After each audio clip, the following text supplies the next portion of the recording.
Okay, class 10, section formula part 3. We already uploaded the video up to part 2. Okay, started from question number 29 because हम लोग question video 2 पे part 2 पे हम लोग already 28 तक question कर चुके थे. 29 से हम लोग स्टार्ट करते हैं. Okay, show by section formula that the points 3, 2, 5, 2 and 8, 8 are collinear. What do you mean by collinear? पहले वो हम लोग समझते हैं, फिर इस क्वेश्चन को सॉल्व करते हैं. क्लियर? कोलिनियर मीन्स कोई भी एक पॉइंट है लेकिन ये सारे पॉइंट जो है एक स्ट्रेट लाइन पे ड्रॉ है. ये लाइन ऐसा नहीं हो सकता, नेवर. ऐसा हो सकता है बिकॉज दिस इज स्ट्रेट, ये स्ट्रेट, ये स्ट्रेट, ऐसा हो सकता है क्योंकि इस पे तीनों पॉइंट आ सकते हैं. लेकिन कोई भी लाइन ऐसे जाके ऐसे है, this is not straight. Okay, तो कोलिनियर का मतलब क्या हो गया? कोलिनियर का मतलब होगा कि एक स्ट्रेट लाइन पे ये तीनों पॉइंट लाई कर रहे हैं. ये आपको प्रूफ करना है, वो भी सेक्शन फार्मूला के हेल्प से. तो सेक्शन फार्मूला के हेल्प से हम लोग कैसे प्रूफ करेंगे कि लाइन कोलिनियर है? हम लोग मान लेते हैं ए बी सी. ये नहीं कि इसका इक्वल डिस्टेंस है, ये अच्छा मिडिल में, ऐसा कुछ नहीं, कुछ भी हो सकता है. तो हम लोग यहाँ मान लिए ए का कोऑर्डिनेट्स 3, 2, बी 5, 2 और सी हम लोग समझ कर लेते हैं इतना दूर पर लिखा हुआ है कि तीनों पॉइंट एक लाइन पे हैं. तो सबसे पहला चीज़ हम लोग क्या इसे प्रूफ करेंगे, इसमें ये हम लोग शो करेंगे सेक्शन फॉर्मूला. हम लोग को बोला गया सेक्शन फॉर्मूला से, तो हम लोग सेक्शन फॉर्मूला लिखेंगे. लेकिन यहाँ पे देखिए रेशियो मिसिंग है. रेशियो क्या मिसिंग है? तो हम लोग रेशियो को लेट कर लेंगे k:1. अगर k:1 जो हम लोग रेशियो लेट कर रहे हैं और दोनों तरफ जो हम लोग mx2 + nx1 का फॉर्मूला लिखते हैं और इधर my2 + ny1 का फॉर्मूला लिखते हैं, अगर दोनों तरफ में रेशियो का आंसर सेम आ जाता है, दैट मीन्स ये लाइन एक स्ट्रेट लाइन पे यानी कोलिनियर है.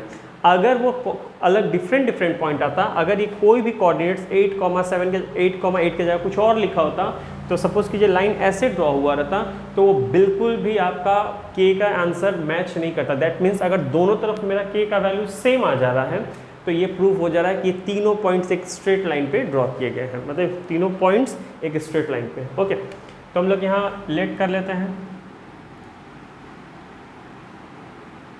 k:1 late ratio B k:1. Okay, तो हम जैसे फॉर्मूला लिखते हैं mx2 + nx1 / m + n, my2 + ny1 / m + n.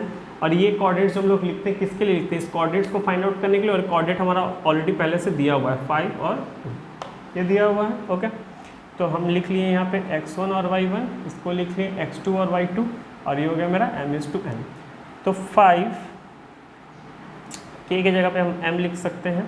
Okay, then k × x2 is 8k + n × x1. here is 1 and 3, that means 1 × 3 is 3.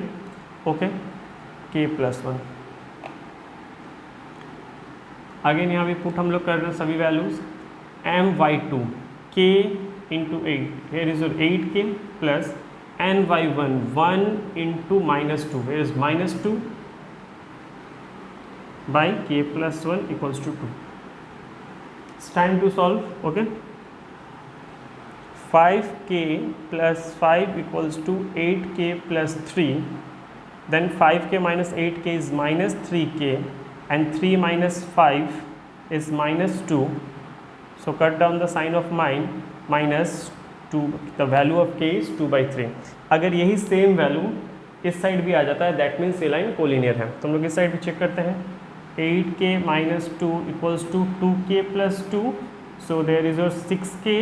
8k - 2k is 6k and 2 - 2, that means +2 4. so k = 4/6. again is your answer is 2/3. that means आप देख सकते हैं ratio total दोनों तरफ same आ गया है.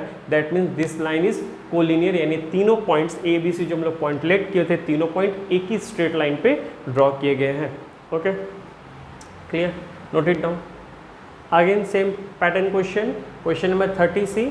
Find the value of p for which the point -5, 1, p and 4, -2 are collinear. That means collinear का मतलब हम लोग यही लेट करेंगे k:1. अगर कोलिनियर होगा तो मेरा आंसर दोनों तरफ क्या आएगा? सेम आ रहा है. और यहाँ पे बोल दिया गया, यहाँ बोला था शो करने के कोलिनियर है और यहाँ बोला गया कि कोलिनियर है, लेकिन यहाँ पे एक वैल्यू मिसिंग दिया हुआ है, आप इसको फाइंड आउट कर लीजिए. ओके, तो सेम चीज़ सबसे पहले हम लोग एक लाइन ड्रॉ करते हैं. ए सी और ये बी मान लेते हैं. तो ये हो गया -5, 1 -5, 1 here 1, p और 4, -2. ओके, ये x1 ये y1, ये x2 ये y2, और ये रेशियो लेट कर लेते हैं k:1 सबसे पहले। तो लेट रेशियो भी k:1। ओके, ये हो गया आपका m:2n, mx2 plus nx1 upon m plus n, my2 plus ny1 upon m plus n। Clear? तो ये जो लिखते हैं हम लोग किसके लिए लिखते हैं, इस कोऑर्डिनेट्स के लिए। ये कोऑर्डिनेट ऑलरेडी अवेलेबल है 1 और यहाँ पे इक्वल्स टू में p। तो 1 n के जगह पे हम लोग क्या लिखेंगे, k x2 यानी 4 इंटू के 4k plus n means 1 and y x1 is -5, that means 1 into -5 5 k plus. Okay, हम लोग सॉल्व करेंगे k plus 1 equals to 4k minus 5, तो ये आ जाएगा -3k इक्वल्स टू -4, सॉरी -6। यहाँ पे आ जाएगा k प्लस 1 और ये 4k इधर आएगा -3k प्लस 1 जाएगा -k, माइनस कट गया, k equals to 6/3, that means 2:1। हम लोग पकड़ लिए रेशियो था 2:2, क्योंकि नीचे में कुछ नहीं है तो हम लोग मान लिए 2:1। ओके, अब यहाँ पे आते हैं इस तरफ सॉल्व करने के लिए। अब जो ये रेशियो हम लोग लेट किए थे k:1, ये हमको मिल चुका है। हम लोग इसकी जगह क्या लिखेंगे, 2:1, तो 2 1 लिख लिए। तो n की जगह 2 और y2 के जगह पे -2 प्लस n के जगह पे 1 और y1 के जगह 1 इंटू 1, 2 + 1 इक्वल्स टू p। तो ये हो जाएगा -4 + 1/3 equals to p, that means -3/3 equals to p, therefore p equals to -1। तो p का वैल्यू हम लोग का निकल गया -1। क्लियर? नोट कर लीजिए।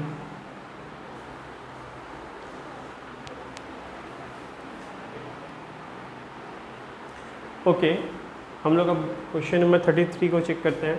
सीधा question, the mid point of the line segment A B show in the adjoining diagram. पहले एक डायग्राम आप चेक कर लीजिए, ये डायग्राम है। यहाँ पे एक ए बी लाइन गया हुआ है और इसका मिडिल पॉइंट यानी मिड पॉइंट दिया हुआ है 4 - 3। Write down the coordinates of A और बी, यानी ए का यहाँ कोऑर्डिनेट्स क्या क्या होगा और बी का कोऑर्डिनेट्स क्या क्या हो गया। तो हम लोग सबसे पहले इस चीज़ को पॉइंट को समझ लेते हैं क्लियरली कि यहाँ पे अगर ये लाइन एक्स एक्सिस पे लाई कर रहा है, क्योंकि हम लोग को पता है ये वाई एक्सिस, ये वाई माइनस, ये एक्स एक्सिस और ये एक्स माइनस। क्लियर? तो ये लाइन एक्स एक्सिस पे लाई कर रहा है, कोई भी लाइन एक्स एक्सिस पे लाई करेगा तो वहाँ पे एक्स का वैल्यू होगा और वाई का वैल्यू क्या होगा, 0। और कोई भी लाइन वाई एक्सिस पे लाइन करेगा, ठीक है, तो एक्स का वैल्यू यहाँ पे क्या होगा, 0, और वाई का वैल्यू क्या होगा, वाई हम लोग मान रहे हैं। क्लियर? तो हम लोग पहले ही लेट कर लेते हैं, जो हम लोग 2-3 बार ऑलरेडी पढ़ चुके हैं, सर्च में देख चुके हैं कि जहाँ पे लाई करने से इसका वैल्यू यहाँ पे क्या एक्स का कोई पर्टिकुलर वैल्यू हुआ होगा, सपोज कीजिए 5 6 कुछ भी, तो यहाँ पे कुछ तो लिखा होता है 1 2 3 4 5, तो यहाँ पे एक्स का वैल्यू, लेकिन वाई का वैल्यू यहाँ पे क्या है, 0, और यहाँ पे वाई का वैल्यू रहता है, तो यहाँ पे एक्स का वैल्यू क्या होगा, 0। Let coordinates of A x, 0 and b 0, y। Okay, हम लोग का मिड पॉइंट बोल दिया गया कि इस लाइन का मिड पॉइंट दिया हुआ, तो हम लोग मिड पॉइंट का फॉर्मूला जानते हैं, x1 + x2/2 और y1 + y2/2। तो यहाँ पे जो मिड पॉइंट निकालेंगे, तो मिड पॉइंट तो पहले से दिया हुआ, तो इसके इक्वल्स टू हम लोग क्या लिख देंगे, 4, और इसके इक्वल्स टू में लिख देते हैं -3। क्लियर? तो यहाँ पे हम लोग लेट कर लेते हैं, ये मेरा x1 मान लेते हैं, यानी 4 = x1 के जगह पे हम लिखे हुए हैं x प्लस, और x2 के जगह पे यहाँ पे लिखा मेरा 0/2। तो ये हो गया 8, दैट मीन्स x का वैल्यू आ गया मेरा 8। ओके, अब यहाँ पे y1 के जगह पे मेरा लिखा हुआ है 0, और y2 के जगह पे क्या लिखा हुआ है, y2 के जगह पे लिखा हुआ है y/2 इक्वल्स टू क्या, -3, that means y equals to -6। 2 × -3 is -6। तो इसका मतलब क्लियर हो गया कि जो कोऑर्डिनेट्स था, a का कोऑर्डिनेट जो था वो था 8, 0, और y का कोऑर्डिनेट था जो था 0, -6, क्योंकि ये y का माइनस का होता है, ये y का पॉजिटिव होता है, इधर माइनस इतना भी नेगेटिव होता है, तो मेरा आंसर आ गया y -6। That means coordinate of a is 8, 0 and coordinates of b 0, -6। Clear? Question number 34, find the coordinates of the centroid of a triangles whose vertices are. So first of all we draw a triangle, the name of the vertices is A, B, C, and the coordinates of A -1, 3, and B is 1, -1, and C is 5, 1.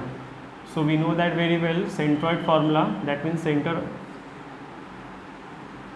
this one centroid, O नाम दे रहे इसको, तो centroid का formula, centroid of triangle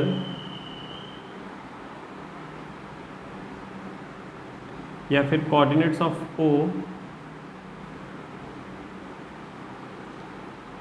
formula is x1 plus x2 plus x3 by 3 upon and y plus y2 plus y3 upon 3. Here is your x1, y1, x2, y2 and x3 and y3. So x1 is 1, x2 is plus 5 and x3 is minus 1, that is plus minus 1, okay, by 3. And y1 is minus 1, y2 is plus 1 and y3 is 3 plus 3 by 3. So answer is 5 by 3 and 1. So coordinates of centroid, find the coordinates of the centroid of triangle is 5 by 3, 1. Clear? Note it down.